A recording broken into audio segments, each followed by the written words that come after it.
Slip ఆడేసిన. ఇంక ఇడ్లీ పెట్టించుకున్నా, 4 ఇడ్లీ పెట్టించుకున్నా. ఇంక అట్లా సాంబార్ ఉంటే సాంబార్ 2 గంటలు వేయించుకునేసిన. ఇంక అట్లే చట్నీ పెట్టినారు మామ, చట్నీ కూడా 2 గంటలు వేయించుకునేసిన. మామూలుగా రోజు 2 రకాలు ఉంటాయి మామ, ఈరోజు ఒక రకమే పెట్టినారు.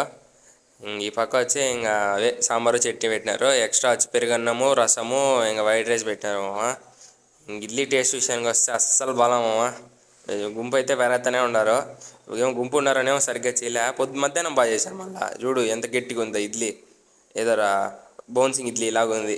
ఇది గట్టిగా అది ఉంటే అప్పుడు అప్పుడు వస్తుంది. మామూలుగా మెత్తగా ఉంటాయి అంటే ప్రతిసారి కాదులే. ఇంకట్లే పాలు పెట్టినారు, బాదం పాలు 1 గ్లాస్ పట్టుకొని ఇంక రూమ్కి వచ్చేసినాను. ఇంక ఎన్పిటిఎల్ ఎగ్జామ్ ఫీజు కట్టాలా. ఇంకటే ఎగ్జామ్ రిజిస్ట్రేషన్ చేసుకొని ఇంకా ఫీజు కట్టేసినాము.